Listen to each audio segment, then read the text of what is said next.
Swayam Prabha. Digital India. Educated India.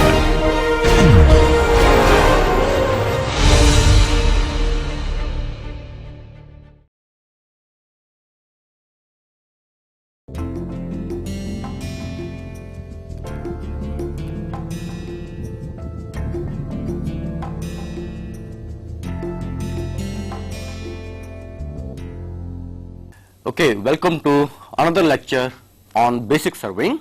This is module number 5 and this module is on theodolites and total stations. Today we will do lecture number 3 of this module. Now what we have done so far as far as this module is concerned on theodolite and total stations, we have seen the instrument, the theodolite, why we need to use it, and in particular in our last lecture we discussed about the telescope which is used in the theodolite and then some definitions like the line of sight, line of collimation and some more definitions which are related to the theodolite. We also saw what is face left observation, what is face right observation. Then if you are going to a field and we want to measure an angle, we saw that procedure last time. So there are some steps which we need to do at every station. These steps are called temporary adjustments. What we do, we take the theodolite along with the tripod to that particular point, or we can say survey station. Then we need to do couple of things. Number one is centering. We put our tripod over that point, approximately center it. Leveling, we level the tripod head approximately. Then having done this, we put the tripod or we put the theodolite on top of the tripod, and after that we start doing the centering of the theodolite, leveling of the theodolite, and as well as we do the focusing. So having achieved proper centering and leveling, the focusing means we sight to the object and we need to focus that. In order to focus the object, we need to first focus the eyepiece so that we can see the crosswires very distinctly. Then the image through the objective lens is focused on the plane of the crosswire.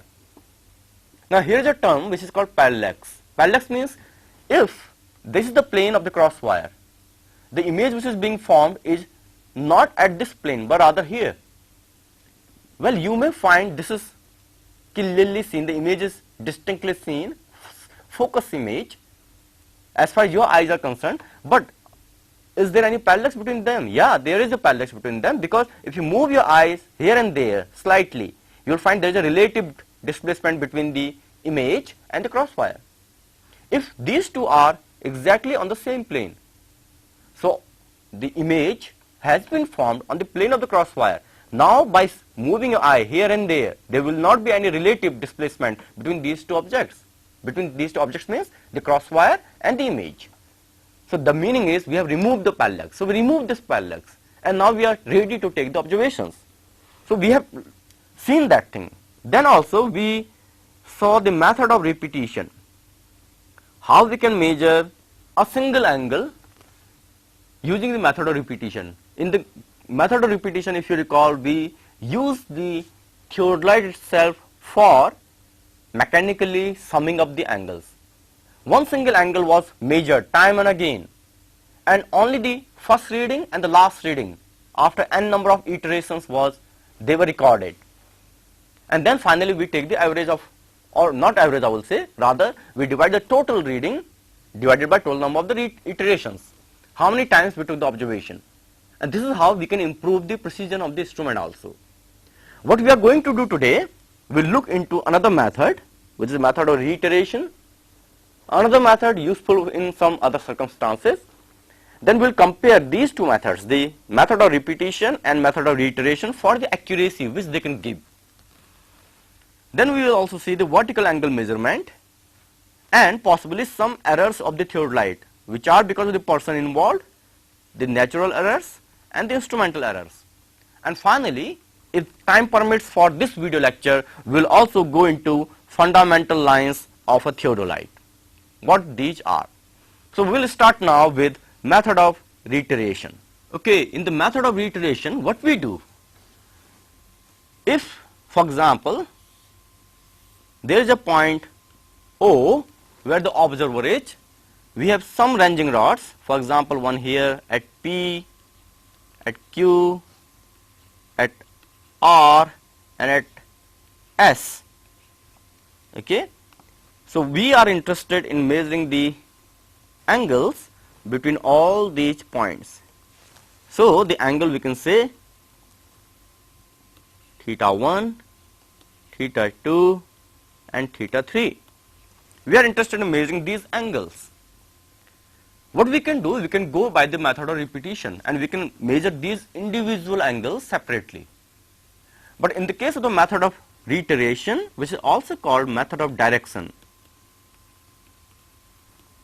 the procedure is slightly fast. Whenever we need to measure multiple angles at a single point, as in this case, we need to measure at O 3 angles. So we generally go for method of direction or method of reiteration. What do we do in this case? The procedure is simple. Again, we will take our theodolite to the point O, where the theodolite is set at O. We will make the reading in the theodolite 0, 0, 0, 0 degree, 0 minutes and 0 seconds. You know how to do it now. Once we have done it, we will unclamp the lower screw and we will rotate the theodolite or the telescope. So by unclamping the lower one, and while the upper one is clamped, the reading is not changing. It still remains 0, 0, 0. So what we will do, using that, we will first bisect P. So the P is bisected and the reading is 0, 0, 0. Next, we bisect Q. Next we bisect R. Next we bisect S. And we keep taking all these observations, all these readings. The reading at P was 0, 0, 0. At Q, whatever is the value. At R, whatever is the value. Similarly at S. Then next what we do? We close the horizon. The meaning of that is, after taking this reading at S, we close the horizon and we come back to P again. So while we are coming back to the P again, the reading should be 0, 0, 0, as we had initially fixed for the point P. It might not be so also, depending the errors in the theodolite, or maybe while you are working, you mishandled some of the screws a little bit, which will say slip of the screw. So because of these reasons, the reading may not be 0, 0, 0. It may be 0 degree, 0 minute and 20 seconds. So what is the meaning of this? While we are measuring the angle theta 1, theta 2, theta 3 and this total angle, we introduce an error equal to 20 seconds. So in method of direction, method of reiteration, what we do, if this error is small, as in this case, and of course depending upon the kind of the survey we are doing, if it is small, we distribute it, 20 seconds can be distributed in theta 1, theta 2, theta 3 as well as in angle S, O, P. So 20 seconds divided by 4, 5 seconds. So we will distribute this 5 seconds to each of these angles. So we are correcting our observation for this misclosure. Now this observation can be taken right now. For example, let us say we are doing it on face left. You know now what is the meaning of face left and face right observation. We can do the same thing on the face right also. For example, let us say right now we are doing it on face left.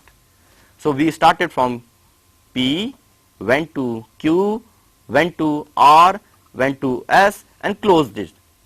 Then what we can do, we can change the face now and we can repeat the same procedure. So we will have readings or angle values for face left and face right. Now how to record these readings, how the tables look like. I am going to show you the tables now. So the table looks like this here, and in this table, as you can see, once we start taking the observations from P, whatever was the value at P, it was 0, 0, 0. This is the table for face left, and we are swinging the instrument to right. Well, what we write, the first column is instrument at, because the instrument is at O. Then we are citing to number 1 P, so the readings were 0, 0, 0. Now this is for vernier A, and for vernier B we will write only in minutes and seconds. So 0 and 0 if it is so. And then the mean of vernier A and B, which is 0, 0 and 0. Then our next sighting is to Q. So whatever is the value at Q, for example 30 degrees, 20 minutes and 20 seconds, and here it may be 20 minutes and 40 seconds in vernier B. Well, we will take the average of these two, so 30, 20 minutes and 30 seconds. Now what it gives you, we can similarly write the observations what we are recording for R and for S also. And finally, when we close the horizon, as we go back to the P, we will again record the reading here. Maybe this reading is 0, 0 and 20 seconds. Well, there is some error, 0 and 20 seconds. So there is some error of 20 seconds is the error of misclosure. So this will be distributed. Now what we can do, using these values here, using these values we can determine the value of the horizontal angle. I can write the horizontal angle, the reading to Q minus reading to P will give me the angle here, which will be 30, 20 and 30.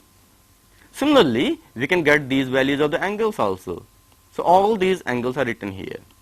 Now so far in these horizontal angle, the correction has not been applied for the misclosure. What we can do, we can apply the correction for the misclosure, as we found it should be 5 seconds to each of these angles, and we can write these corrected angle values over here. So this is one face left reading. What we can do, we can have a similar table for face right. We are swinging to left now, and by doing the same procedure, nearly same, we are getting the angle values again for face right. So we have the angle values of the horizontal angle for face left and face right, and finally we will take the average of these two, average of face left plus face right by 2, and this is what we will write in the final values of the angles. So this gives us finally the angle values by the method of reiteration. And whatever we have seen right now, this entire thing is one set. So this we say the face left observation, all this constitute to be one set of the observation. We can have multiple sets, 4 sets, 5 sets, depending what kind of survey you are doing. Okay, in order to measure the angle, as we have been seeing that what we need to do, we need to bring our tripod and the theodolite and we need to center it. As in this diagram, we wanted to keep our theodolite exactly over the point O. There in the ground, point O is a point, and what we want to ensure that the vertical axis of the theodolite, we have seen the vertical axis of the theodolite about which the theodolite rotates, should pass through the point there on the ground. Now this is slightly difficult exercise, difficult in the sense that a lot of trial and errors are involved, and never we can reach the true value or the true orientation, true centering, perfect centering. So what to do in that case? We should know if at all we are introducing some error due to miscentering, what kinds of errors will be propagated into the angle that we measure. So this is what we are going to see now. We are going to see error in angle measurement due to miscentering. So basically if I draw the diagram here, what it is like, let us say there are 2 points P and Q, and O has to be here, this is the observer, and we want to measure angle theta. The meaning of miscentering is somehow we are not able to center our instrument at O, rather we are centering at O dash. Now because of this, what will happen, instead of taking OP and OQ as the line of sight, we will be taking O, dash B and O dash Q as the line of sights. So what we are doing, instead of measuring theta, we are measuring phi. So this error E in angle due to theta minus phi, or we can say due to this miscentering, is the error introduced in our angle. So we can see by this simple diagram that whenever we are measuring the angles, and if there is miscentering, there is some error which is going to be introduced in our angle measurement. Because there in the field, what angle we need to measure? In the field, we need to measure theta, because the angle in the field is theta. But what we are measuring phi. And because of this, there is an error of E here. Now what this E will depend upon? What it will depend upon? Let us see. Number one, it will depend upon the amount of E. How far is the miscentering? You know, is the miscentering small or large? If it is smaller, this O dash point is somewhere here, then the value of E will be small. It will also depend upon the length of lines of sight. What is the meaning of this? The meaning of this is, if I draw a diagram here, let's say my original P and Q are there, this is O. And in one case, and now the miscentering is some amount here, and what we are doing, we are taking these as the line of sights, and there will be some error due to miscentering. Well, for the same P and Q, if the lines of sights are very, very long, and the same amount of miscentering is there, we take now the lines of sights from O dash, and then there will be E. So theta, and this is phi. So here in this case, you will observe that the value of E, error due to miscentering, will be less than the value here. If I add E dash, E double dash, so E dash will be more than E double dash. So just by this graphical representation, we can see if the lines of sights are longer, the error in our angle due to miscentering is less. Okay? Anything else in which this error due to miscentering will depend upon? It also depends upon the direction. The direction means the miscentering could be in this direction, or it could be by same amount in this direction. Now it can be proved very quickly that the error in the angle due to miscentering will be more if the miscentering is in the direction of bifurcation of this angle. For example, in this direction, the miscentering error will be maximum in this case than in any other case. It can be proved very quickly. Okay, we have seen now two methods, method of repetition, method of reiteration, to measure any angle. What we can do, the angles which are there in the field, as we have seen, for example here, each of these angles we can measure individually by method of repetition, and also each of these angles can be measured by method of reiteration. Now what we want to see in terms of accuracy, which of these methods is better. So for that we need to do a little analysis, and what we will do in this analysis, we will revisit some of the things which we had discussed in our earlier video lectures when we were talking about the error propagation. We will do one analysis here, how the error propagates from a simple thing to a complex thing, or in our final measurement. This is what we will see. So we will start with method of reiteration. Now in the method of reiteration, what we do, this is our P and Q, observer is here, and we measure this angle theta. How do we measure the angle theta? Theta is basically given by d2 minus d1. What is d2 and d1? we are taking a backside at P, we are taking the foresight at Q, and D2 and D1 are the averages. So I can write it D2 as sigma D2I. I will explain these terms in a moment by N, and as well as D1 as sigma D1I by N. Now why I am writing this way? Because here, as you see, theta is D2 minus D1, the average of all the four sides minus the average of all the back sides. This is what we do in reiteration, gives me the angle theta. Now what is a single backside or foresight?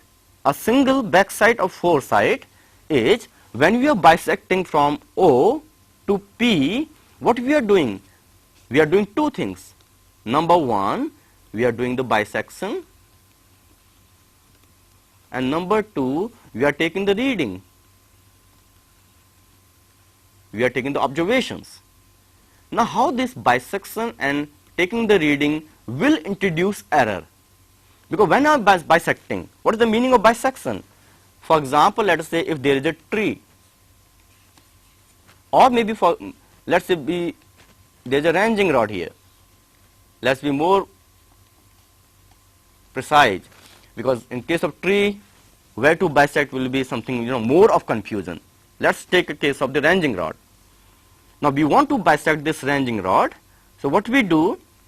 We put our field of view. This is the something which you are seeing through the telescope on the ranging rod, and we align our crosshair with the center of the ranging rod.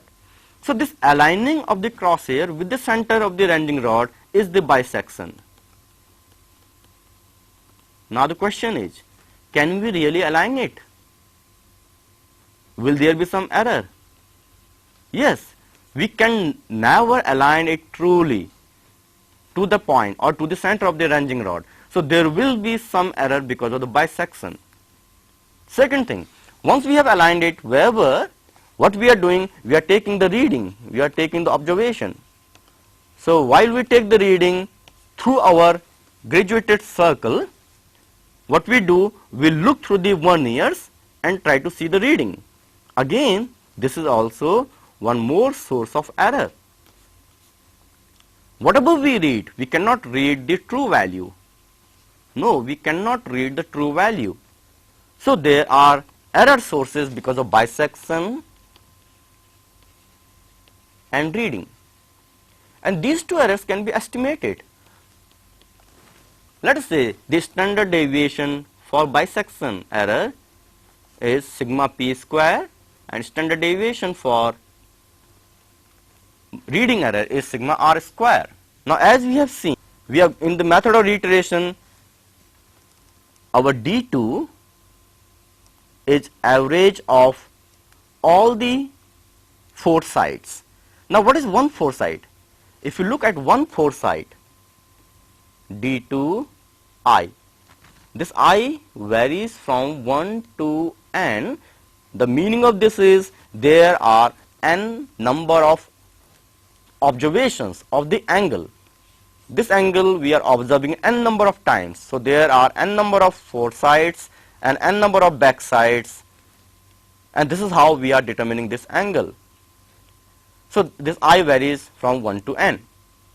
Now in any single foresight, let's say in any single foresight, the error of D2I, the standard deviation of this is dependent upon and can be written as sigma r square plus sigma p square, because these two are the sources of error in taking the foresight.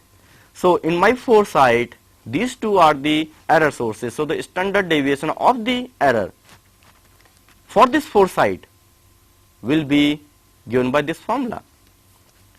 Now if it is so, what we are interested in? We are interested in finding D2, where D2 is the mean D2I by n. Now we have seen one formula. We have seen that formula is if y is fxi. We are computing this y from several observations which are, for example, x1, x2, x3, so on up to xn.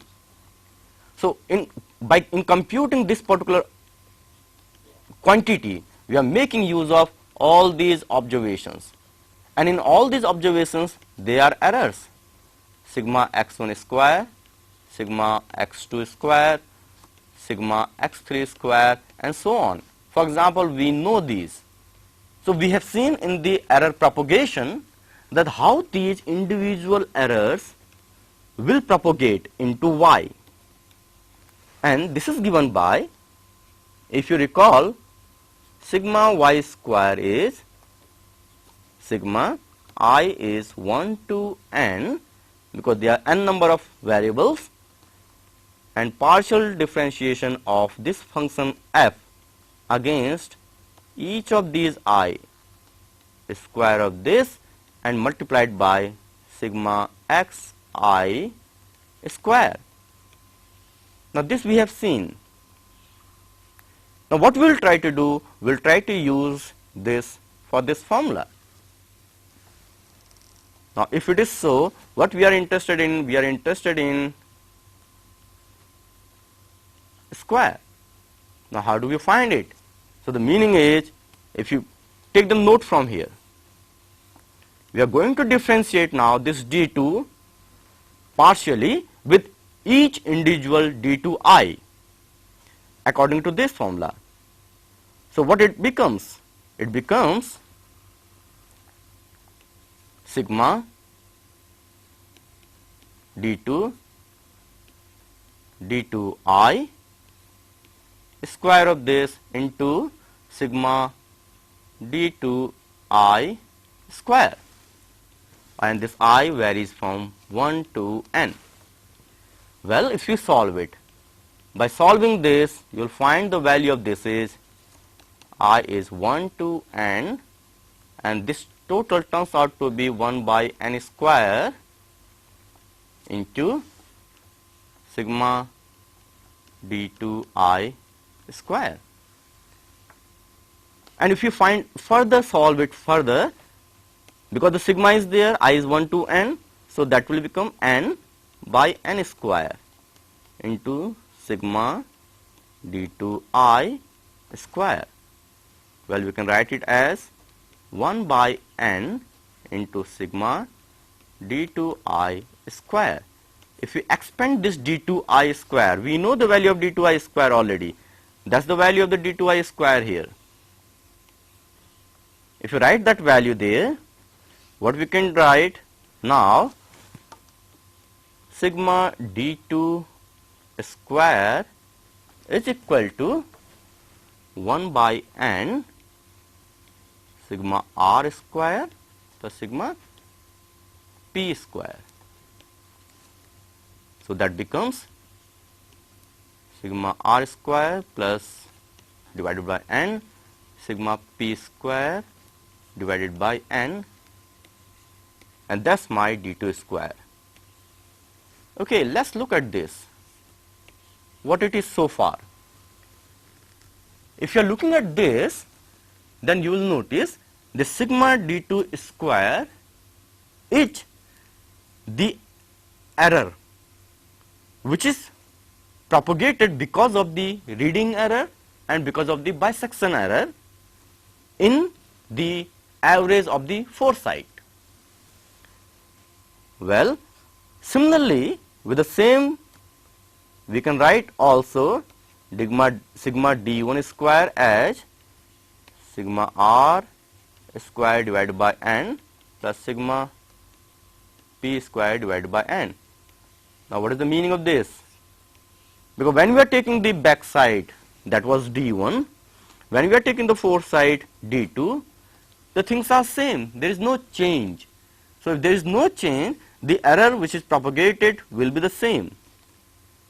Okay, this is still not clear because we want to determine our theta, and theta is d2 minus d1. Now the error which is there in d2, which is sigma d2 square, and error which is in d1, sigma d1 square. We are writing these errors in terms of the standard deviations here. How they propagate finally into theta. So in order to do it, again we will use what we had done for fxi, that particular formula we will use. Okay, in order to use that, we can write sigma theta square as, if we partially differentiate now this with d2 and d1 individually, we will find that it will be 1 into sigma d2 square plus 1 into sigma d1 square. So if you write it further down, because we know these values of sigma d2 square and sigma d1 square. So if you write it further, we can write it as 2 times, now from here,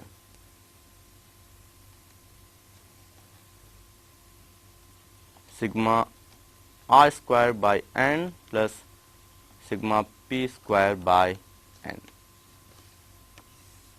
This sigma theta square is the error in angle measurement for this theta in the case of the method of reiteration, and it is being given by this particular value here. Now what happens in case of method of repetition?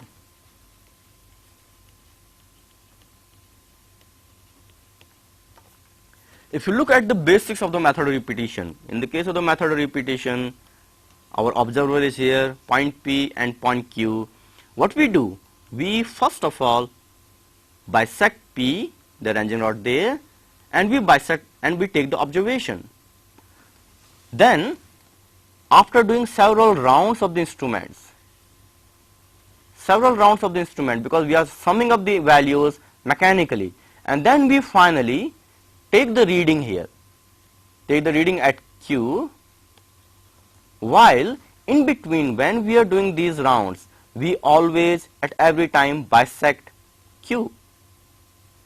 So what we are doing? We are doing the reading, we are taking the reading only twice.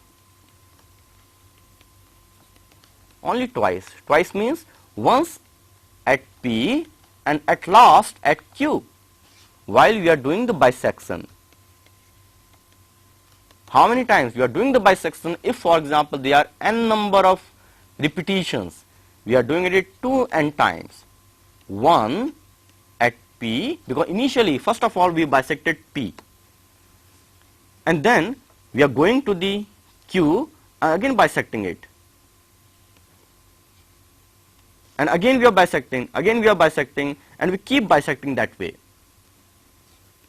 So all these bisections are involved. So 2n number of bisections, the total number of bisections are 2n. Now how it is going to affect our angle theta? The angle theta we write here as our final reading d2 minus initial reading divided by number of the iterations that we have done. Now how the error will propagate again in this case? Now in the case of the D1, what the D1 was? D1 is, we are taking a reading, we are taking one reading, only one reading here, and we are bisecting it. First reading, and then we are bisecting this one. So in the case of the D1, we can write it as the error in D1 will be sigma r square plus sigma p square, because D1 means the very first reading. Very first reading means we are bisecting this P, we are bisecting it once, and then we are taking the reading, and that's the value of D1, that gives us the value of D1. While in the case of the D2, what we are doing in the case of the D2, for each D2, P and Q. So for this Q, what we are doing, we come over here, we bisect it, we again close the horizon and again bisect it. So one more bisection. Now again we come over here, one more bisection, we close the horizon, one more bisection, again we come over here, so bisection plus bisection, and finally after doing this for n number of times, we do our final bisection and the reading.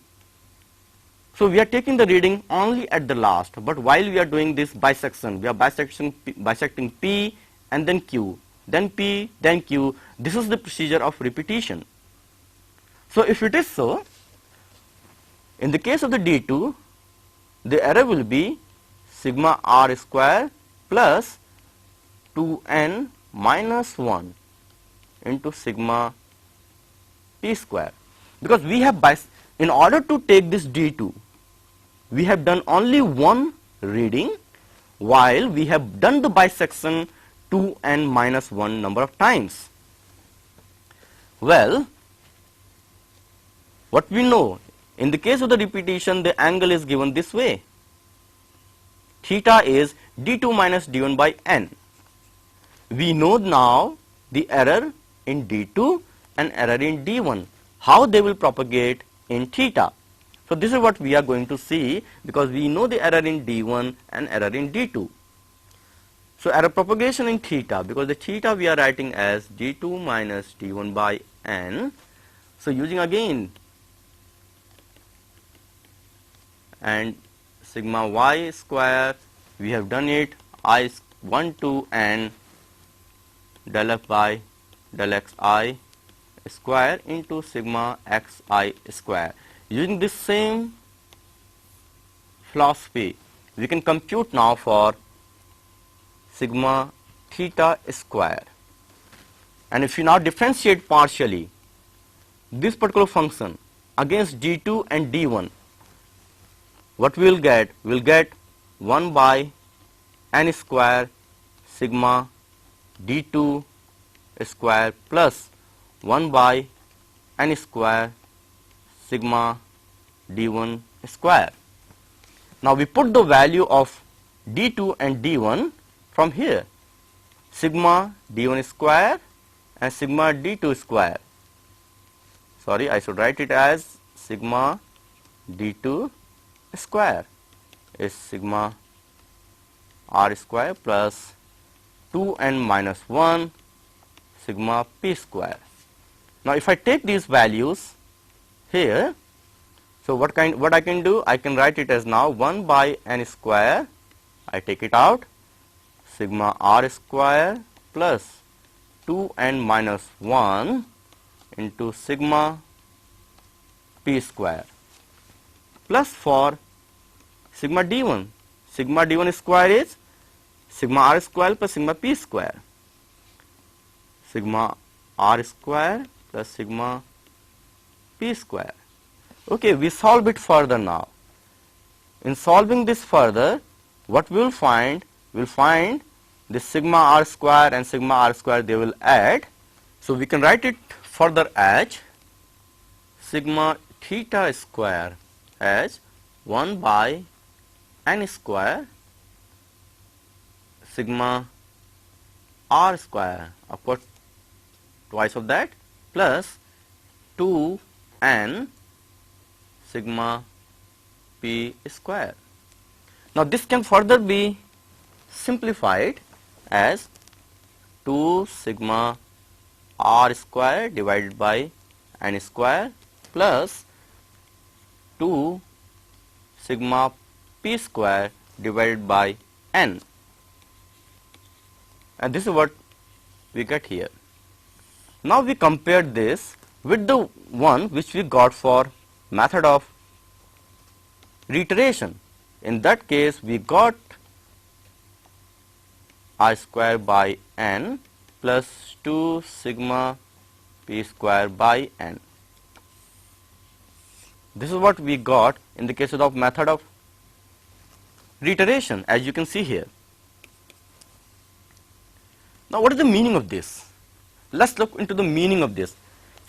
In the case of method of repetition and reiteration, the error which is propagated into our final angle, that we are writing by sigma d square, the standard deviation of the error.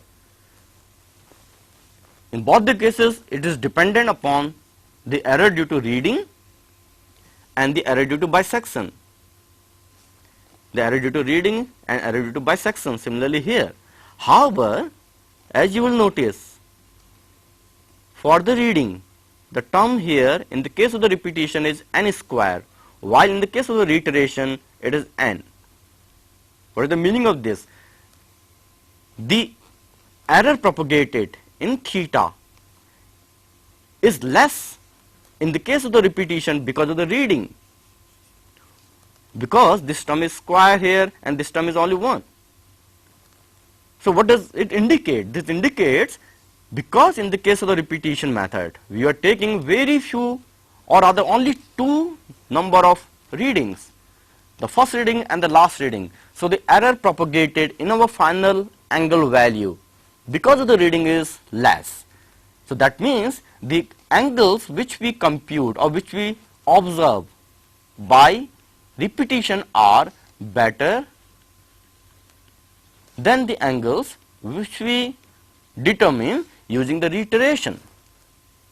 Now this is very important, and this analysis is very important, and the steps which are involved in this analysis, you should do it yourself, then only you will understand all these clearly. Okay, so far we have seen the methods for measuring angles in horizontal. Now we will see the method for measuring vertical angle. Now what is the meaning of vertical angle? The meaning of vertical angle is, for any object we are measuring the angle of this from the point of observer with the reference as the horizontal line. So that's the horizontal plane. So from this horizontal plane we are measuring this angle to a object there. So that's my vertical angle. We have seen this definition. How do we measure this? Using the theodolite. So this is what we are going to see now with the help of theodolite. Now here in the theodolite, the procedure will be same, some of the procedures as in the case of the horizontal angle. First of all, we take this theodolite to a point where we need to measure the angle, because obviously whenever we are measuring the angles, we are measuring the angles at the point of the observer, some station. So we will take this tripod there, we will center it, we will level it. Now once we have centered it, leveled it, we will fix this instrument, the theodolite, on the tripod, and again we will level using these 3-foot screws. So the idea is to make this horizontal plate horizontal. Now this is horizontal. What it does, while we are leveling this instrument or the theodolite using these foot screws and making this plate bubble in the center, it also ensures that my vertical circle is also vertical. So this is important. Henceforth, I am going to measure the angles in vertical plane. I don't want to measure the angles in an inclined plane. I want to measure them in a vertical plane. So my vertical circle has to be vertical.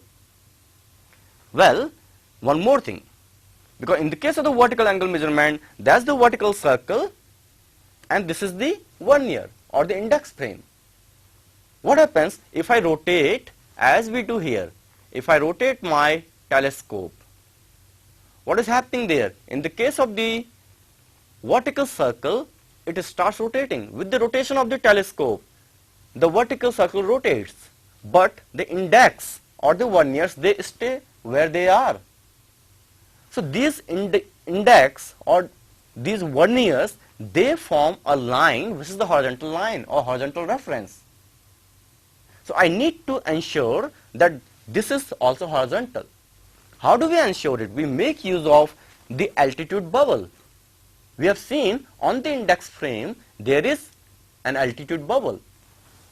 This altitude bubble is more sensitive than the plate bubble. So after centering this plate bubble, again using these foot screws, we center this altitude bubble. Now this is very interesting. I am saying the altitude bubble is more sensitive than the plate bubble. Plate bubble is in center. Now it is center wherever I rotate my instrument. Now I try to bring this in center. While I try to bring it in center, my plate bubble will not change, will not shift its position because it is more sluggish than this one. Well, once this altitude bubble is also in center, what it ensures? This ensures that my index is horizontal. Now at that time, when my index is horizontal, if I rotate my telescope in such a way that the reading over here in vernier A, generally for the vertical circle we say vernier C and vernier D is 0, 0, 0. If it is so, my line of sight should be horizontal. I repeat, because my index is horizontal now, I rotate this telescope in order to ensure what is happening. While I am rotating the telescope, the vertical circle is rotating against the vernier. I make the reading 0, 0, 0. We can make use of the tangent screws and the clamp screw in order to do this thing. So once that is ensured that the reading is 0, 0, 0 here, 0, 0, 0 here, sorry 180, 0, 0, 0. Then in that case, the line of sight, which you can see here, should be horizontal. Now in order to measure the vertical angle, what next we do? We sight to the object.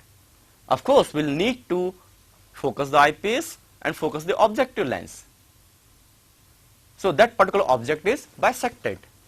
Once that is bisected, whatever is the reading over here, now in vernier C and vernier D, we note down those readings. And these give us the value of the vertical angle. The vertical angle as defined here, the line going there, the horizontal line and the angle here. This we are doing right now for me in face right. So we repeat this entire procedure on face left also. How do we record these readings? We'll come to the slide here. Now this is the table for vertical angle measurement. The instrument, as in this case, that's the point where observer is. So instrument is at O. Our 2 points are P and Q, to which we have to measure the angles. So P and Q, that is the side 2. Right now we are taking the observations, for example, in face left. Now we are writing the readings here in degrees, seconds and minutes and seconds. So whatever was the value of the reading, we'll write it here. And this is for the another one here, the vernier D. This is vernier C. And we take the mean of these. Mean of vernier C and D, we write the mean here, and that gives us the vertical angle. Similarly, we do it for Q, and it will give us the vertical angle for Q also. So vertical angle for Q, vertical angle for P. We can do the same procedure on face right. Again, you're reading the vernier C, vernier D, taking the mean and finding the angle. And then finally, the angle which is coming from the face left and the angle value which is coming from the face right will average these two. And we'll write the average of face left and face right. Similarly for Q also, average of face left and face right. So what we have done, this is what is recorded here is for any object P only one set of observation. We can repeat this multiple times depending how accurate we want to be in our observations. So this is how we observe the vertical angle. Now we have seen all these angle measurements. We are going to the another aspect, that what are the errors? Are there any errors in measuring these angles? What are the errors which may be introduced into the theodolite? So we will look into those errors now. Now in the errors in the theodolite, as usual, we'll talk first about the personal errors. How the personal errors will be introduced when we are doing the theodolite measurement. Okay, if you look at here, the observer, the surveyor, has not done the leveling proper. If the leveling is not proper, my horizontal circle is not horizontal. If my horizontal circle is not horizontal, what is happening? Now my graduated circle is inclined. So all the observations, all the angles which I am taking now, the horizontal angle, are not in a horizontal plane, rather in an inclined plane. Now this could be one error which can be introduced by the observer. Miscentering. We have seen the effect of the miscentering, what will happen. Then the bisection is not proper. We need to bisect the object properly. So the bisection is not proper. Again there may be error. Error in the parallax. If the parallax is not removed, we have seen how the parallax can be removed. If the parallax is not removed properly, again that will lead to the error in the theodolite because of the surveyor. Finally, while he is taking the readings, he is not taking the readings properly. Again this is also a source of the error. So these all are the personal sources of the error. Similarly, the natural errors, there may be many. Some of them, while we are working in the field with the theodolite, it might happen if the ground is soft, one of the legs goes down. So what will happen? The leveling will change, and now our observations will be wrong. Or if it is too windy in the ground and there are vibrations in the instrument, again the readings which are taken will be wrong. Or maybe the refracting index of the medium. Many times in the summers, you will see when you are looking through the theodolite or the telescope, you will see there is a shimmering effect. Your ranging rod will appear to be shimmering. So it becomes very difficult because of the natural condition. Bisection of the ranging rod becomes difficult. So that also leads to the error. One more error. For example, let's say the sun is on this side here. So only part of the instrument is being heated. Now if only part of the instrument is being heated, what will be the reason? What might happen? The graduated circle may expand in one part, while it is not so in the other place. So again that might lead to some error. Also, that's my bubble tube here, and the sun is shining from here, the sunlight is falling on the instrument. So only part of the bubble tube is being heated. Because of that, the bubble will not remain in center, it will go out of the center. While we might constitute that the leveling has changed and we will try to level it. So in effect, what is happening? We are changing the horizontal circle. It's not anymore horizontal, we are changing it to be inclined. So because of these natural conditions also, there might be several errors which might be added into the instrument. Finally, the errors due to instrument, which we say instrumental errors. Now before we get into the instrumental errors, we need to understand couple of fundamental lines of the instrument. These are very, very important. We have understood the construction of the instrument, how it is made and all these things, but we need to look into some of the fundamental lines in this instrument. Okay, when we are talking about the fundamental lines of the theodolite, you have to follow the instructions or what I am showing you here very clearly, because that will make you understand what these lines are. We start with the vertical axis. If I rotate this theodolite, it is rotating about an axis which is the vertical axis of the theodolite. So we can show this as a line here. Then this is the horizontal plate and the axis of the bubble tube. If I show this in the diagram, this is the horizontal plate and that red line is the axis of the bubble tube.